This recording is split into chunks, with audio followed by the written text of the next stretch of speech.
AITA for exposing my best friend's affair with my brother-in-law at my sister's baby shower? I, 34F, have been best friends with Vanessa, 33F, since college. We've been through everything together, breakups, job losses, family drama, you name it. I was the maid of honor at her wedding, and she was mine. When my sister Ellie, 30F, married her husband Mark, 32M, 4 years ago, Vanessa was right there with me, helping plan the bachelorette party and keeping me sane through all the family drama. The thing is, Ellie and I have always had a complicated relationship. Our parents divorced when we were young, and while I stayed with our mom, Ellie went to live with our dad. There's always been this unspoken competition between us, but I genuinely thought we'd moved past it when she met Mark. He seemed like a genuinely good guy who made my sister happy, and that's all I ever wanted for her.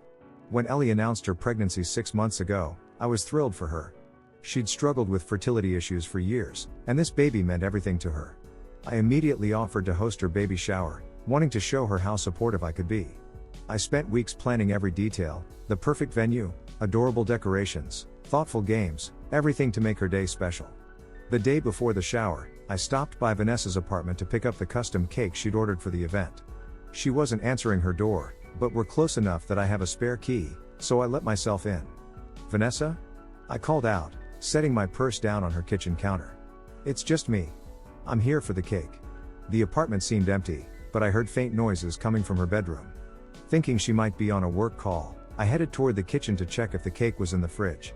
That's when I heard a man's laugh, one I recognized immediately. My stomach dropped. No, it couldn't be. Without thinking, I walked toward her bedroom and pushed the door open. There they were, my best friend and my brother-in-law, tangled in her sheets, clearly in the middle of something I never wanted to see. They both froze, eyes wide with shock. "Rachel." Vanessa clutched the sheet to her chest. "This isn't. I can explain." Mark just stared at me, his face going pale. "Please don't tell Ellie," he finally said. "It's not what you think." But it was exactly what I thought. I couldn't speak.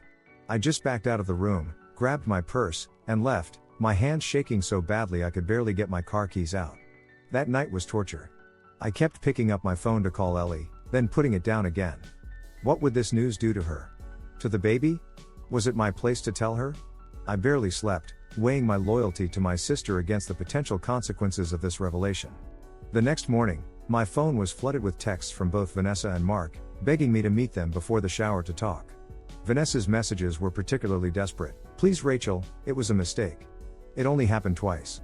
Mark loves Ellie, he's just stressed about the baby. Please don't ruin everything. I'll end it, I swear." I agreed to meet them at a coffee shop 2 hours before the shower. When I arrived, they were already there, sitting awkwardly across from each other, not making eye contact. "How long?" I asked as soon as I sat down. Mark looked at the table. 3 months. 3 months. While my sister was pregnant with his child. I felt physically ill. "It's not serious," Vanessa insisted, reaching for my hand. I pulled away. "It just happened." Mark was freaking out about becoming a father, and I was there for him as a friend, and then you started sleeping with your best friend's brother-in-law? I finished for her. "While he's married to my pregnant sister? I'm going to end it," Mark said firmly. "Today. Right now. It was a mistake, Rachel. I love Ellie. I want our family." "Then why did you do it?" I demanded. He had no good answer, just vague excuses about feeling overwhelmed and making a terrible mistake. Vanessa was crying silently, mascara running down her cheeks. "You need to tell Ellie," I finally said. "Today, after the shower. I'm not going to do it for you, but if you don't tell her by tomorrow, I will." They both agreed, seeming relieved that I wasn't going to blow everything up at the baby shower. We parted ways, with me heading to the venue early to finish setting up. The shower started at noon. Ellie arrived, glowing in a pale blue dress that highlighted her baby bump. She hugged me tightly, whispering, "Thank you for doing this. It means so much." I hugged her back, feeling like the worst sister in the world. Vanessa arrived late, her eyes still puffy despite her obvious attempts to conceal it with makeup. Mark was attentive to Ellie all afternoon, bringing her drinks and carrying her gifts. Looking at them, no one would ever suspect what I knew. Everything was going perfectly until the gift opening portion of the shower. Ellie was unwrapping a beautiful hand-knitted baby blanket from our aunt when her phone buzzed. She glanced at it, her expression changing instantly. "Excuse me," she murmured, standing up awkwardly with her 7-month belly. "I need to check something." She walked away from the circle of guests, staring at her phone. I saw her face pale as she swiped through something on her screen. Then her eyes lifted, searching the room until they locked with mine. The look she gave me sent chills down my spine. "Rachel," she called, her voice eerily calm. "Can I speak with you for a moment?" Then her eyes shifted. "Vanessa, you too." My heart pounding, I followed my sister to the venue's small side room, Vanessa trailing behind us. As soon as the door closed, Ellie held up her phone. "Would either of you like to explain these?" On her screen were screenshots of text messages between Mark and Vanessa. Explicit messages. Recent ones. My mouth went dry. "Who sent these to you?" I managed to ask. "Does it matter?"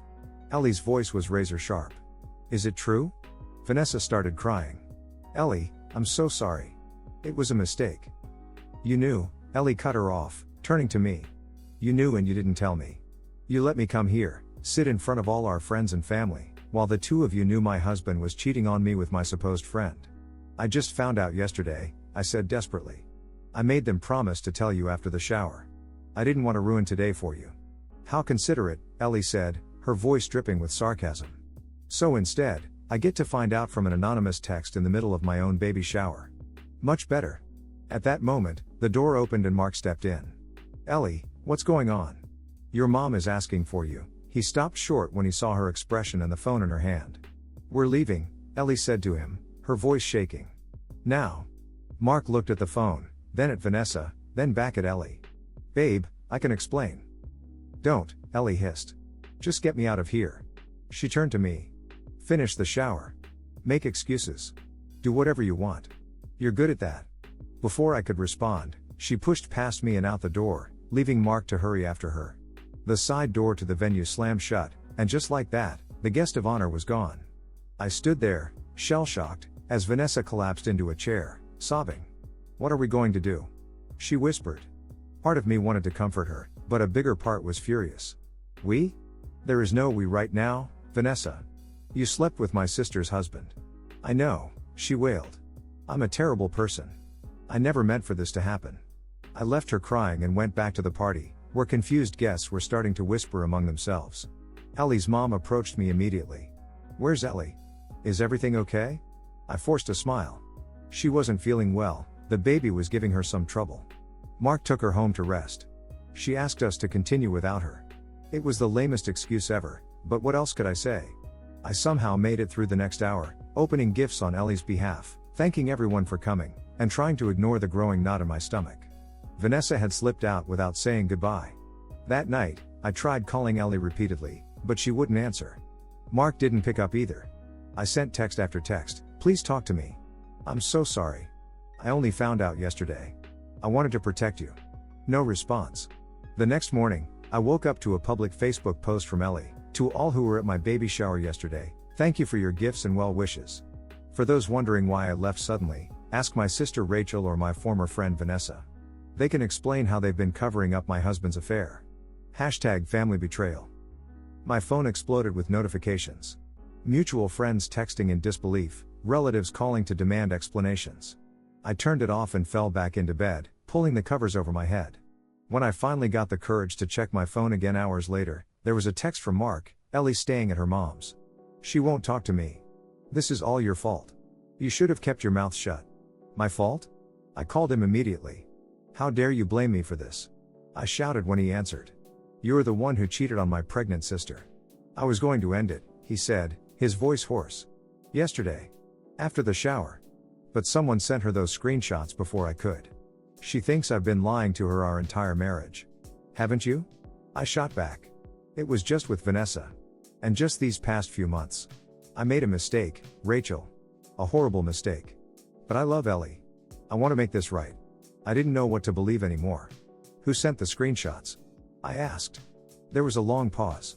"Vanessa thinks it was you." "What?" I nearly screamed. "Why would I do that? I specifically told you both to wait until after the shower." "Then who else knew?" he demanded. I had no answer.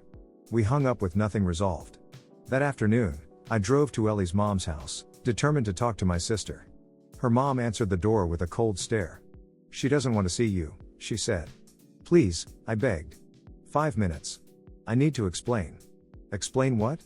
That you knew my son-in-law was cheating on my pregnant daughter with your best friend, and you said nothing? That you let her sit through a baby shower, accepting gifts and well wishes, while harboring this secret? It wasn't like that, I protested weakly. It never is with you, Rachel, she sighed.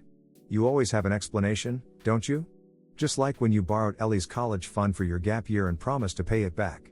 Just like when you dated her high school boyfriend a week after they broke up. It's always someone else's fault. Her words hit me like a physical blow. Is that how they all saw me?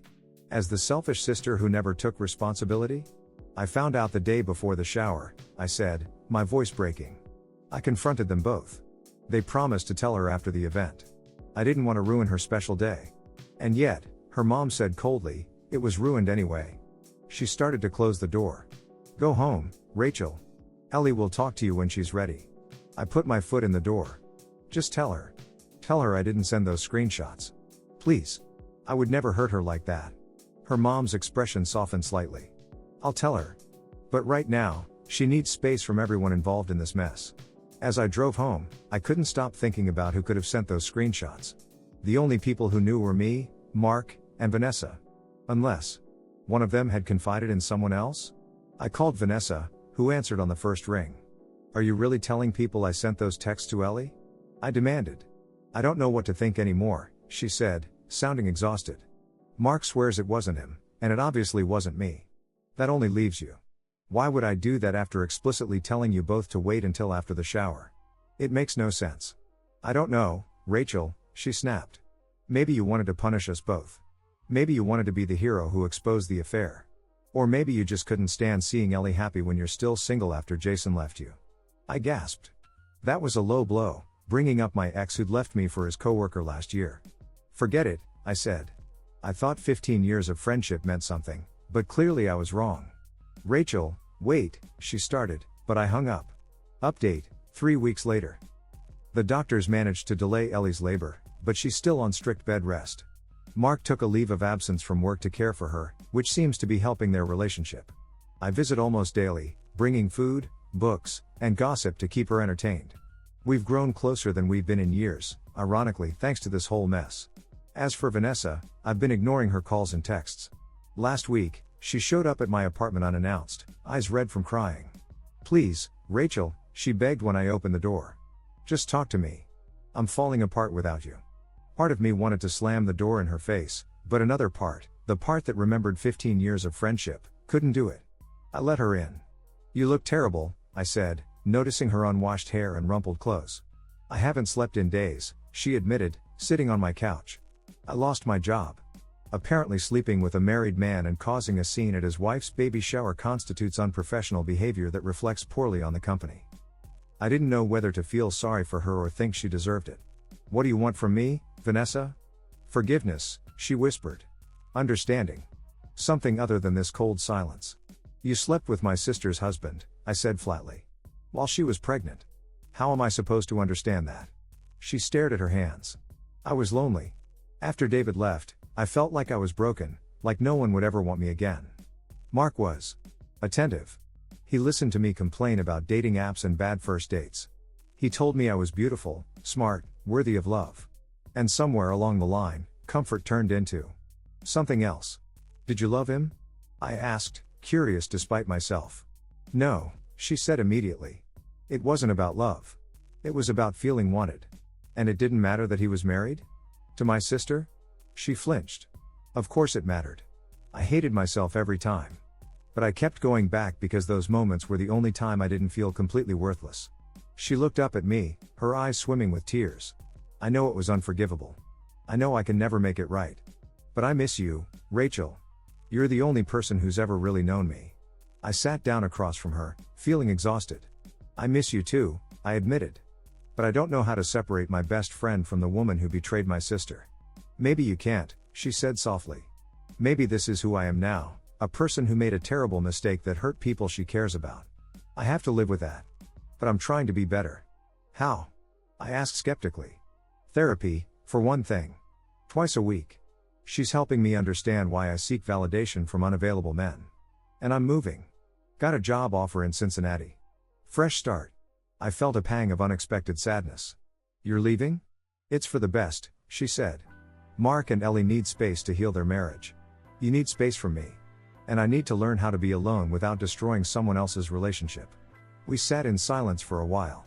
Finally, I said, I can't forgive you yet, Vanessa. But I don't hate you. And maybe someday, we can find our way back to some version of friendship. She nodded, wiping away tears. That's more than I deserve. Thank you.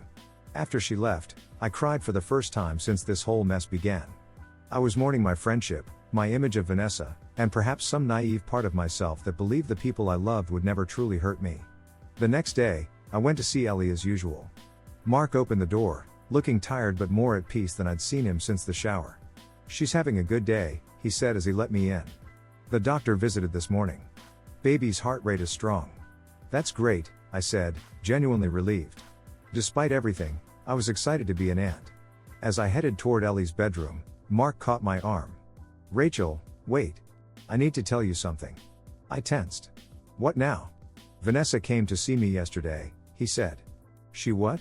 I couldn't believe it. After she just told me she was trying to give them space. She apologized, Mark continued. Really apologized, not just the I'm sorry I got caught kind. She told me she's moving away, and that she hopes Ellie and I can make it work. I was speechless. Maybe Vanessa really was trying to change. I told Ellie about it, Mark added. Full disclosure, you know? We're not keeping secrets anymore. She asked me to invite Vanessa over. Are you serious? I couldn't hide my shock. Mark nodded. Ellie said she needs closure. She wants to look Vanessa in the eye and hear her apology directly. I think it's part of her healing process. I wasn't sure this was a good idea, but it wasn't my place to interfere. When? Tomorrow afternoon. I thought you should know. I nodded, still processing. Thanks for telling me. When I entered Ellie's room, she was propped up with pillows, looking through a baby name book. She smiled when she saw me. Hey, sis. Did Mark tell you about Vanessa? Yeah, I said, sitting on the edge of her bed. Are you sure about this? She set down the book. No. But I need to do it anyway. I have all these questions that keep me up at night. Why her? Was it just physical, or was there more? Did she ever feel guilty when she sat across from me at dinner, knowing she'd been with my husband? I need answers, Rachel. And you think she'll give them to you? I think she owes me that much, Ellie said firmly. Besides, the therapist Mark and I are seeing says unexpressed anger can cause more stress than confrontation. And I need to keep my stress levels down for the baby. I squeezed her hand. Do you want me to be here when she comes? She hesitated. Actually, I was hoping you'd be there, but not in the room. Just nearby. In case I need you. Of course, I promised. Whatever you need. The next day, I arrived at Ellie's house an hour before Vanessa was due. Mark had set up the living room so Ellie could lie comfortably on the couch while still having what he called a position of power for the conversation. He was trying so hard to make things right, it was almost painful to watch. I'll be in the kitchen, he told Ellie. Close enough if you need me, but giving you privacy to say whatever you need to say. I settled in the dining room, which offered a partial view of the living room but enough distance to give them space. When the doorbell rang, we all tensed. Mark went to answer it. Vanessa entered looking nervous but composed. She'd clearly made an effort with her appearance, modest dress, minimal makeup, hair pulled back. She carried a small gift bag. Hi, Ellie, she said softly. Thank you for seeing me. Ellie nodded stiffly. You can sit. Vanessa perched on the edge of an armchair, setting the bag aside. I brought something for the baby, but I understand if you don't want it. We'll see, Ellie said coolly. I didn't ask you here to exchange gifts. I know, Vanessa replied. You want answers. I want to understand how my husband and my sister's best friend could betray me so completely, Ellie said, her voice steady despite the harsh words. I want to know what was so special about you that Mark was willing to risk our marriage, our family. Vanessa flinched. There was nothing special about me, she said quietly. It wasn't about me at all. It was about Mark feeling overwhelmed and me being available. Willing. Pathetically eager for male attention after my own relationship ended. Did you ever think about me? Ellie asked. When you were with him, did I cross your mind at all? Vanessa looked down at her hands. Yes. Every time. And I told myself I'd end it, that it was wrong. But then I'd feel lonely again, or Mark would text that he needed to talk, and I'd convince myself that one more time wouldn't make a difference. But it did make a difference, Ellie said. It made all the difference in the world. To me. I know, Vanessa whispered. And I'll regret that for the rest of my life. They talked for nearly an hour. I could only hear pieces of their conversation, but I watched Ellie's face as she listened, questioned, and eventually, seemed to find some kind of peace. There were tears from both women, moments of raised voices, and long silences.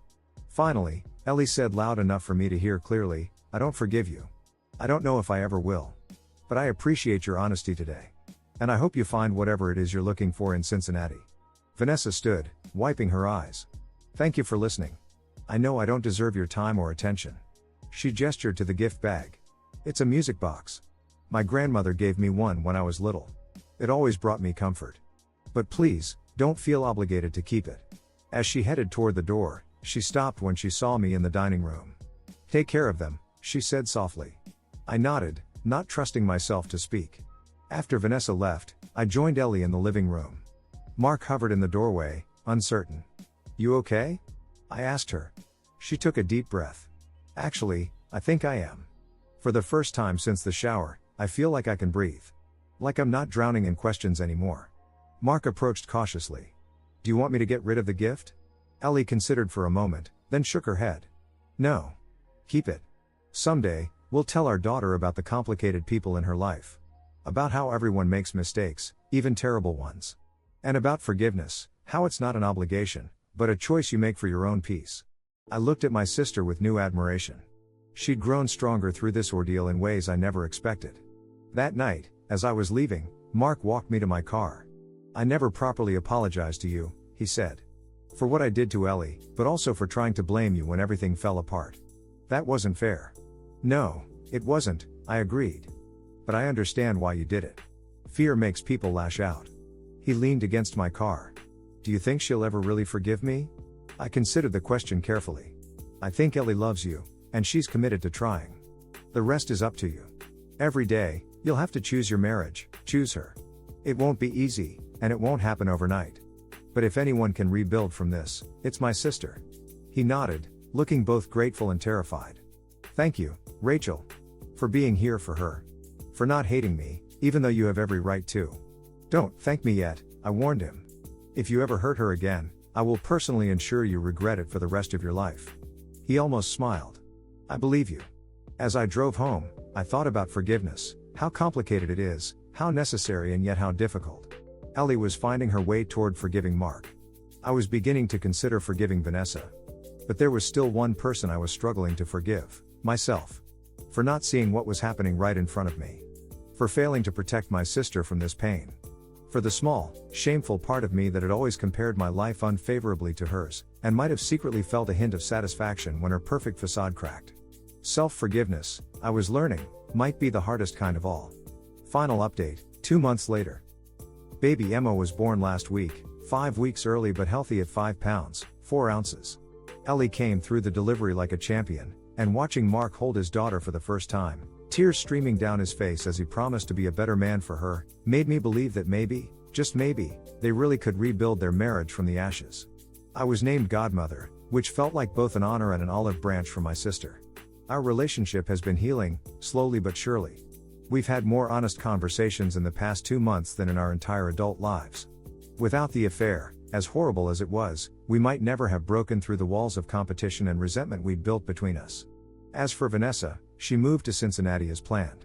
We text occasionally, nothing deep, just checking in. She sent a beautiful handmade quilt when Emma was born, with a note saying simply, "For new beginnings." Ellie allowed it to be placed in the nursery, which I consider enormous progress. Life was settling into a new normal. I'd even started dating again, nothing serious, just coffee with a guy from my office who'd been asking me out for months. Things were finally looking up. Then, 3 days ago, everything changed again. I was at Ellie's house, helping her organize the mountain of baby gifts that had arrived. Mark was back at work, and Emma was napping peacefully in her bassinet beside us. "Can you grab my phone?" Ellie asked, nodding toward the kitchen counter. "My mom's supposed to call about bringing dinner." I retrieved her phone and noticed a text notification on the screen from a number not in her contacts. The preview simply said, "We need to talk about the test results." "You have a text," I said, handing her the phone. She glanced at it, and her face went completely white. "Take Emma," she said suddenly. "Take her to her room, please." Confused but concerned by her tone, I carefully lifted the sleeping baby and carried her to the nursery. When I returned, Ellie was staring at her phone, tears streaming down her face. Ellie? What's wrong? Is it about the baby? I asked, alarmed. She looked up at me, her expression a mixture of grief and fury. You should read this, she said, holding out her phone. I took it hesitantly and read the text conversation. Unknown, we need to talk about the test results. Ellie, wrong number. Unknown, this is Ellie Anderson, right? Mark's wife? Ellie, yes. Who is this? Unknown, this is Dr. Chen from City Fertility Clinic. Your husband asked me to contact you directly. The paternity test results came back. Ellie, what paternity test? What are you talking about? Unknown, oh. I'm sorry. I thought you knew. Your husband had a DNA test done on your newborn. The results show he is not the biological father. I'm so sorry to deliver this news by text. Please call the clinic to discuss further. I looked up at Ellie in shock. This has to be a mistake. Maybe it's a scam? It's not, she said, her voice eerily calm. I called the clinic. They confirmed Mark requested the test 2 days after Emma was born. Without telling me. My mind was racing. But that's impossible. You and Mark were trying for a baby for years. You did IVF. How could he not be the father? Ellie wiped her eyes. That's what I'd like to know. Have you called him? I asked. He's not answering. I left a message telling him to come home immediately. She took a shaky breath. Rachel, there's only been one man in my life since I married Mark. Only him. I sat beside her and took her hand. We'll figure this out. There has to be an explanation. We sat in tense silence for nearly an hour before we heard Mark's car in the driveway. When he walked in and saw our faces, he knew immediately. You found out, he said, his voice hollow. How could you test our daughter without telling me? Ellie demanded. And more importantly, how is this even possible? You're her father. We did IVF. Mark set down his briefcase and loosened his tie. He looked defeated. Can we sit down? This isn't a conversation I want to have standing in the entryway. We moved to the living room. I started to excuse myself to give them privacy, but Ellie grabbed my wrist. Stay. Please. Mark didn't object. He sat heavily in the armchair across from us. I didn't tell you about the test because I didn't want to upset you if I was wrong. But I noticed something when Emma was born. What? Ellie pressed. Her blood type. The nurse mentioned it was AB positive. I'm O negative, Ellie. It's genetically impossible for me to father an AB child. I felt Ellie stiffen beside me. There must be a mistake, she insisted. That's what I thought too, Mark said. Which is why I ordered the test. But it confirmed what I suspected. I'm not Emma's biological father. But we did IVF, Ellie cried. With your sperm. How is this possible unless? Her voice trailed off as realization dawned. The clinic made a mistake. Mark nodded slowly. It appears they used another man's sample instead of mine. The room fell silent as we absorbed this bombshell. Our thoughts were interrupted by Emma's cries through the baby monitor. Ellie started to get up, but I squeezed her hand. I'll get her, I offered. You two need to talk. In the nursery, I lifted Emma from her crib, soothing her with gentle bounces. Looking down at her tiny face, I searched for Mark's features but found none. How had none of us noticed? Perhaps because we were all so focused on her being healthy after the complicated pregnancy that we didn't think to question her appearance. When Emma settled, I brought her back to the living room, where the atmosphere was thick with tension. I've called the clinic director, Mark was saying. They're launching an investigation. Apparently, there was another couple doing IVF the same day as us, and they think there might have been a mix-up with the samples. Ellie was crying quietly. So somewhere out there, another couple has a baby with your DNA? Possibly, Mark admitted. We won't know until the investigation is complete. I watched them carefully, trying to gauge where this conversation was heading. What does this mean for you? For Emma? Mark looked at the baby in my arms, his expression softening. She's still my daughter, he said firmly. DNA doesn't change that. I was there when she was conceived, in a lab, yes, but I was there.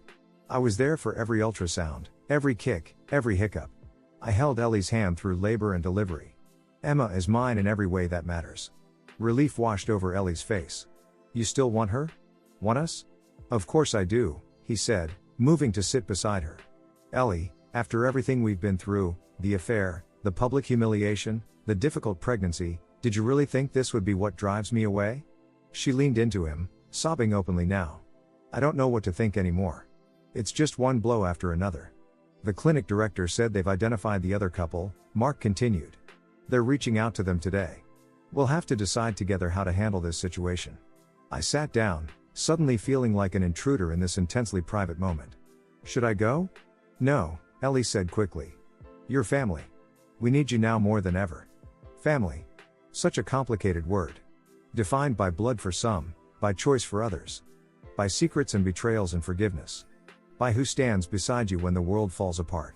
What if the other couple wants? I couldn't finish the sentence. A relationship with Emma? Mark finished for me. Or worse, what if they want to exchange babies?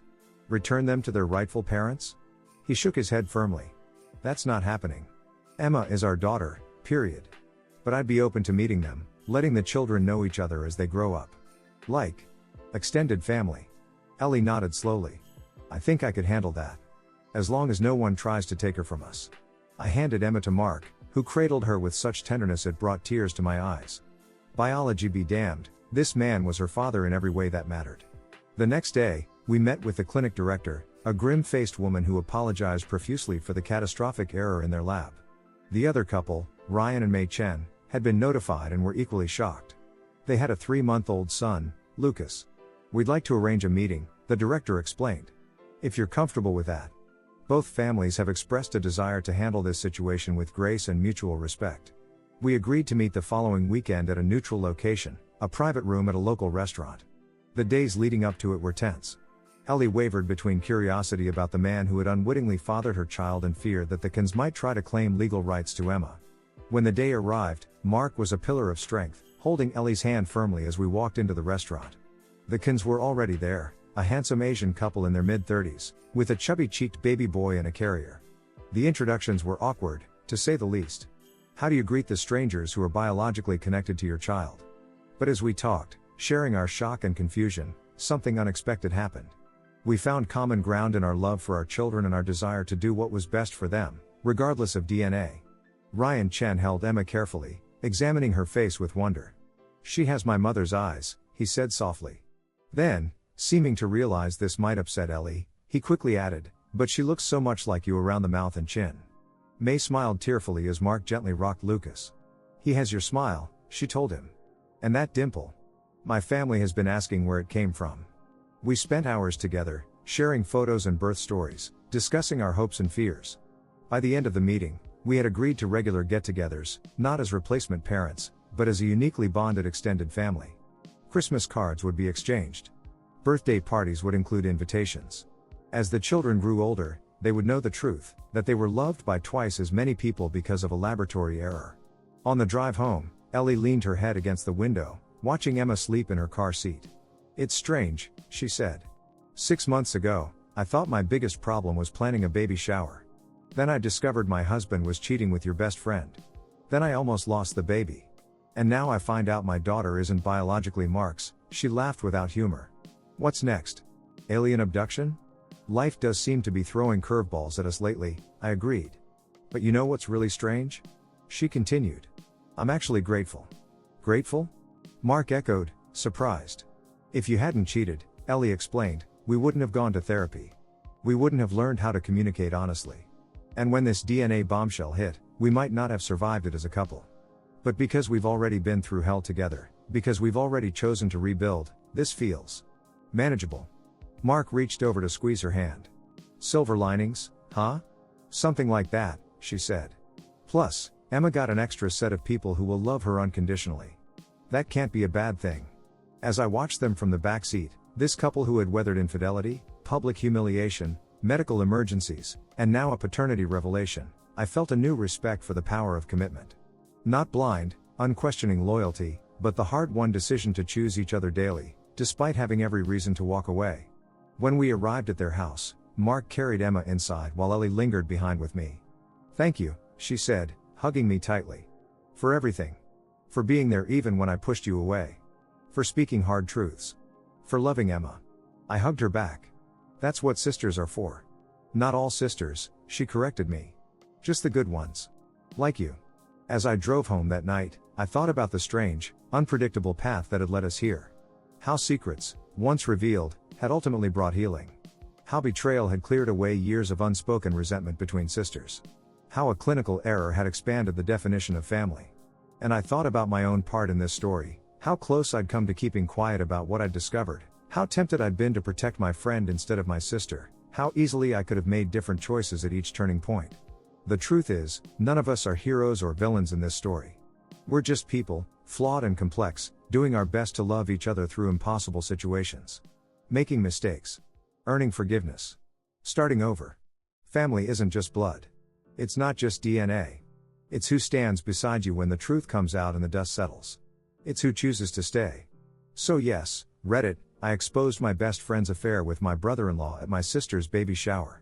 And yes, it caused unimaginable pain and chaos. But in the end, it also cleared the path for something stronger, more honest, and more beautiful than what we had before. Sometimes destruction is the first step toward rebuilding something better.